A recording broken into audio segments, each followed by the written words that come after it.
E aí, tudo bom com você? Saudade de estudar? Não fica não, porque tem aqui um assunto ótimo que a gente vai discutir hoje, que você vai estudar bastante e se preparar para a sua prova, né? Tá chegando o dia do concurso e tá na hora de intensificar, né? Então tá na hora de você fazer as suas anotações, relembrar, né? Colocar o seu fonezinho de ouvido lá no seu celular e vai no ônibus ouvindo a Márcia, né? E vai lendo, porque é assim que a gente se prepara, né? E hoje o tema é um tema muito importante, tá, gente? A gente vai falar sobre o trabalho como princípio educativo. Tu já pensou sobre isso? Já? Lembra que na LDB fala muita coisa de trabalho, né? Pois é. Quando você vê esse tema, trabalho como princípio educativo, você pode ter certeza que tem uma influência muito grande de perspectivas críticas que vão olhar para essa história do trabalho dentro da sua relação com a educação, buscando criar algumas interfaces que façam com que os nossos alunos, né, as nossas crianças, os nossos jovens possam viver dentro de um contexto com um trabalho mais significado, ok? A gente vai entender isso mais claramente, mas para a gente começar essa discussão, a gente tem que fazer um passeio rápido nessa questão do tempo histórico, para a gente ver essa relação do trabalho com a história da própria humanidade, né? Então, a gente vai usar muito aqui essa aula que a gente vai usar muito Karl Marx. Se você não conhece Karl Marx, eu sugiro que você dê uma olhadinha. Ele tem alguns textos sobre ele que ficam mais fáceis de você entender. No final da aula eu deixo uma bibliografia sobre o assunto, né? Também você pode acessar essa bibliografia.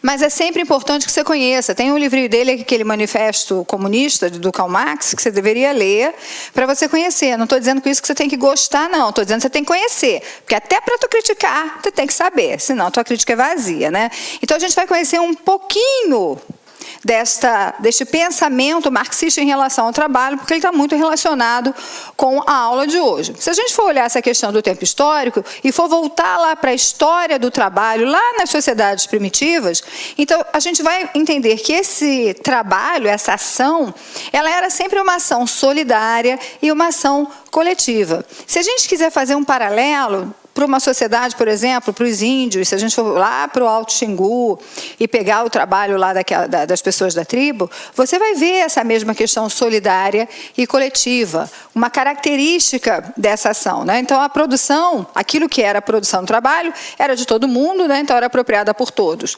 Agora, quando a gente começa a entrar na ideia da economia do mercado, se a gente for pensar na história mesmo, né, quando a gente começa a chegar na ideia do mercantilismo, se você quiser voltar lá para os seus tempos de história, o trabalho, ele deixa de ser o espaço social de construção do sentimento de tribo, né, desse sentimento de coletividade, de comunidade, e passa a ser tão somente uma mercadoria, a partir do momento em que é comprada por quem detém o capital, aliena o trabalhador do processo de trabalho, que é sempre um processo bastante complexo, e também dos seus resultados.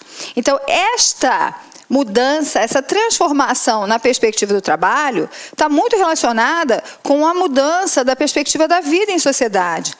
Isso tem um impacto muito grande a partir das questões do mercado mesmo, da abertura dos mercados, do comércio. E aí, o que acontece com esta relação, né? Embora o trabalho seja responsável pela construção da nossa própria humanização, ele não se constitui necessariamente no nosso tempo em um valor humano positivo. Aí você pensou assim, mas não, como assim não? Aguarda aí que a gente vai discutir. Então, o trabalho pode ser emancipador, ou seja, ele pode dar aquela possibilidade de você crescer, de você ir para além daquelas possibilidades que você já tinha, tá? Mas ele também pode ser um instrumento que submete e até mesmo escraviza o ser humano. Vamos pensar hoje, assim, filosoficamente, porque essa aula vai nos remeter a essas questões filosóficas, não tem jeito. Mas pensa o seguinte, você já notou que hoje a gente tem uma vida mais ou menos assim, meio que escravos, a gente tem que ter trabalho, tem que trabalhar, porque tem que trabalhar, porque tem que ter dinheiro, porque tem que consumir, porque tem que trabalhar, e a gente vive nessa roda eterna, né? Então a gente está sempre atrás de um emprego melhor, que pague mais, que me dê melhores condições. E a gente está muito preso nessa ideia de trabalho. Tem algumas comunidades hoje alternativas, eu confesso que sou assim meio que apaixonada por elas, que elas vivem uma ideia diferente, né, de viver daquilo que elas mesmas produzem, de um sentimento novamente de coletividade, né, meio que um retorno, mas um retorno atualizado a algumas práticas. Porque justamente existe muito fortemente marcado hoje essa questão dessa escravização do ser humano. Então, o trabalho pode ser responsável por gerar prazer para alguns, mas também pode ser responsável por gerar pesadelo e sofrimento para outros. Pensa, estamos todos felizes com o trabalho que fazemos? Pensem, será que esse trabalho me dá prazer ou será que esse trabalho me dá dor? Ou será que em alguns momentos me dá prazer e em outros momentos me dá dor? Porque também nem tudo é tão uma coisa ou outra, né? Existem os meios de caminho, aí as possibilidades múltiplas, mistas dessas mesmas situações. Então, tudo isso que a gente está discutindo aqui é independente da qualidade do trabalho ou mesmo do seu valor social. Então, a gente não está discutindo a questão do valor social, a gente está dizendo que dentro desse cenário do trabalho, a gente pode ter prazer, mas pode ter desprazer. A gente pode se virar escravo de alguma coisa, porque a gente está inserido no mundo do capitalismo, onde o trabalho está diretamente relacionado à questão financeira, à questão do lucro. Então, tu vai vendendo a tua força de trabalho, mas, na realidade, será que a sua força de trabalho é paga de uma forma justa pelo produto que você dá de retorno? Então, a gente tem que pensar nisso, né? Na economia de mercado, os trabalhadores não têm o menor controle sobre o seu trabalho. Ou seja, eles não têm controle sobre aquilo que eles produzem nessa ideia da economia de mercado. Eles apenas e tão somente vendem a sua força de trabalho. Então, quando você vai procurar um emprego, o que você está vendendo é a sua força de trabalho. Você está vendendo a sua possibilidade de produção. Agora, essa ideia de vender a sua possibilidade de produção não significa, mais uma vez, que você seja pago ou receba justamente por aquilo que você produziu. Então, olha só, essa distinção entre trabalho e força de trabalho foi proposta por Karl Marx, que pensou e falou assim, peraí, é trabalho ou força de trabalho? Eu vou vender minha força de trabalho ou eu vou trabalhar, produzir e estar diretamente relacionado com o resultado desse meu trabalho, tá? Então, o que ele fez? Ele definiu o trabalho como sendo tanto o processo como o resultado do trabalho. Então, o processo, enquanto eu faço, e o resultado, tudo isso, para Karl Marx, é trabalho. Na economia de mercado, olha o que acontece. O trabalhador não tem controle nem sobre uma coisa, nem sobre o processo e nem sobre o resultado. Ele não vende o produto que fez ou ajudou a fazer, isto é, o resultado do seu trabalho, ele não vende, e ele também não tem controle sobre o processo de produção. Se você pensar, então, nas fábricas, nas indústrias, não há nenhum controle sobre o processo de produção. Os trabalhadores desses locais, das indústrias e das fábricas, eles trabalham muito naquela perspectiva altamente mecânica, de fazer sempre a mesma coisa, bem ao estilo Charlie Chaplin, né? Com a mecanização que a gente tem hoje, com todo o processo tecnológico ampliado, isso se mantém. Então, você tem pessoas que fazem as suas específicas. De vez em quando passa na televisão, naquelas linhas de montagem, né?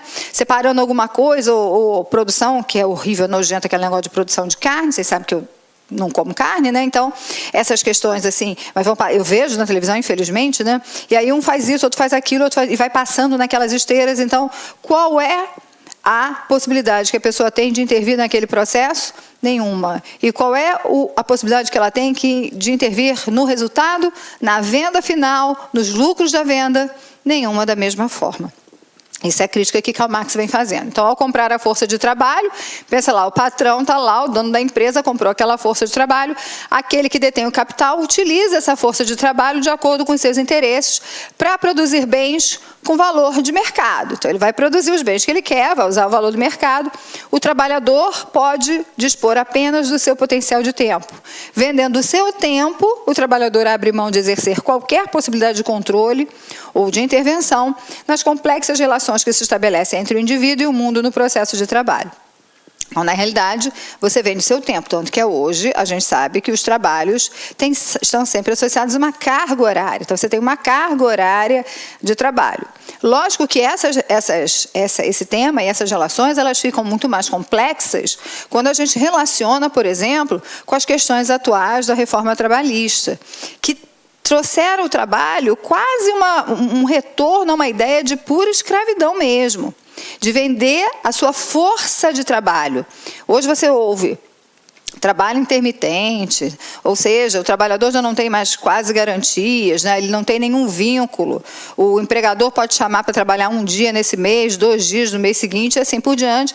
E você está vendendo cada vez mais a sua força de trabalho, o seu tempo, mas sem nenhuma relação com aquilo que com aquilo que vai ser produzido, a riqueza que será produzida ao final desse processo. Entretanto, mesmo com todas essas contradições, e ainda segundo Karl Marx, o trabalho é a condição indispensável da existência do homem, uma necessidade eterna, o mediador da circulação material entre o homem e a natureza. Então, para Karl Marx, embora o trabalho tenha essas polêmicas, ele é central, porque na realidade tem o homem e tem a natureza. Quem faz essa mediação dessa relação do homem com a natureza é o trabalho para Karl Marx. E imagina, tudo que nós construímos enquanto sociedade, tá? Foi feito através do trabalho. Então, ele é extremamente indispensável, necessário, de fato, para a própria condição humana, tá? Então, sendo uma necessidade eterna, uma condição de sobrevivência, estará sempre presente nas comunidades humanas, entendidas aqui nas suas variadas formas. Se eu tenho uma comunidade humana, se tem um grupo de pessoas, você tem a presença do trabalho. Por isso, o trabalho é o caminho de construção da identidade. E o homem constrói a sua identidade pelo trabalho. Aí pensa, o quanto que a gente constrói a nossa identidade pelo nosso trabalho. Então, eu estou aqui com vocês hoje. E é lógico que todo esse trabalho, dar aula há tanto tempo, preparar para concursos, dar aula na graduação, trabalhar em secretaria de educação, todas essas coisas vão, de alguma forma, contribuindo para construir a identidade que eu sou hoje. E essa pessoa que eu sou hoje é completamente diferente da pessoa que eu era 5 anos atrás e que, com certeza, também estaria bastante diferente daqui a 5 anos. Então, essa é a ideia dessa identidade que se constrói ao longo da nossa vida, e da qual o trabalho faz um papel extremamente importante. Então, a gente se forma através do trabalho, e o trabalho é o princípio principal desta formação. Então, toda a nossa formação está no trabalho. Aí você pode pensar, mas peraí, as crianças? Vamos entender que quando a gente está falando dessa questão de trabalho, nessa perspectiva de mercado, a gente não está falando de crianças, tá? Ou pelo menos não deveria estar, né? Mas, na realidade, a gente tem que entender que toda essa atividade humana, ela pode ser entendida como trabalho. Toda produção, toda construção, e a criança constrói diferentes coisas, né? A criança constrói brincando, a criança constrói experimentando, e a gente pode entender que isso também está relacionado com essa perspectiva de formação de identidade. Não ainda com essa ideia de mercado de trabalho ou de vender força de trabalho, mas dentro de uma perspectiva bastante criadora, que é uma perspectiva bem interessante. Então, assim, se a gente for olhar ainda dentro dessa visão de Karl Marx, o trabalho se institui como um princípio educativo, e aí a gente está entrando um pouquinho no tema principal da aula, diretamente, né?